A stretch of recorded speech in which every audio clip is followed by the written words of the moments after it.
ये कहानी है तीन सहेलियों की, रिया, पूजा और सीमा, जो बचपन से लेकर आज तक गहरी दोस्ती के लिए पूरे गांव में मशहूर है। इनका गांव शांत और खूबसूरत, जहां हर कोई खुश रहता था। लेकिन इनकी जिंदगी में एक ऐसा मोड़ आया जिसने सब कुछ बदल दिया। रिया, पूजा और सीमा बचपन की सहेलियां थीं। रिया सबसे तेज और पढ़ाई में होशियार थी। पूजा हमेशा दूसरों की मदद करने वाली और बहुत दयालु थी। सीमा, जो सबसे ज्यादा हंसमुख थी, हर किसी के चेहरे पर मुस्कान ला देती थी। पूजा, एक दिन मैं गांव की सबसे बड़ी डॉक्टर बनूंगी और सबकी मदद करूंगी। रिया, और मैं शहर जाकर बड़ी अफसर बनूंगी। सीमा, और मुझे तो बस तुम दोनों के साथ रहना है। हमारी दोस्ती कभी नहीं टूटेगी, है ना? सब कुछ ठीक चल रहा था जब एक दिन रिया के घर के दरवाजे पर एक चिट्ठी मिली। उस चिट्ठी में लिखा था, तुम्हारी सबसे अच्छी दोस्त ने तुम्हें धोखा दिया है। सच्चाई जानना चाहती हो तो पुराने कुएं पर आओ। ये क्या है? किसके बारे में लिखा है? ये कोई मजाक होगा।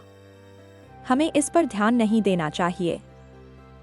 पर अगर ये सच हुआ तो चलो कुएं पर चलते हैं और सच्चाई का पता लगाते हैं। ओह, तीनों कुएं के पास चले जाते हैं। कुएं पर पहुंचकर उन्हें एक पुरानी डायरी मिली।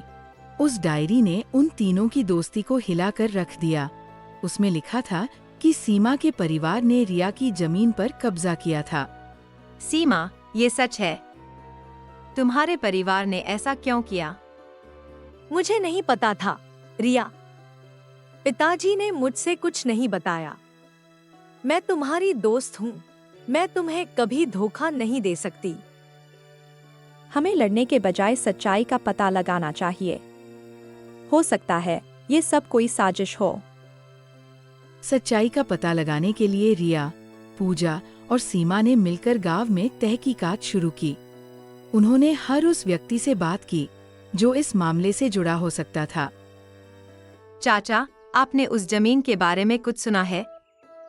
कौन बार बार उस जमीन को खरीदने की बात कर रहा था? हाँ, एक आदमी आया था। वो कह रहा था कि जमीन बेच दो, लेकिन मैंने मना कर दिया।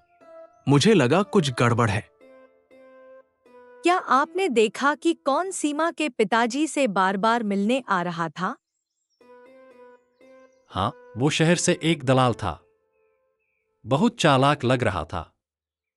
मैंने उसका नाम सुना, रामू दलाल। हमें रामू दलाल को ढूंढना होगा। शायद उसी ने यह सब किया है। सच्चाई जानने के बाद तीनों ने मिलकर उस दलाल का पर्दाफाश किया। गांव वालों ने सीमा के परिवार को माफ कर दिया और सब कुछ पहले जैसा हो गया। हमारी दोस्ती कितनी भी मुश्किलें आएं, टूटेगी नहीं। सच में दोस्ती सबसे बड़ी ताकत है। और हम हमेशा साथ रहेंगे। दोस्ती सिर्फ साथ बिताए गए अच्छे पलों का नाम नहीं है, बल्कि हर मुश्किल में एक दूसरे का साथ देने का नाम है। क्या आपकी भी ऐसी कोई कहानी है?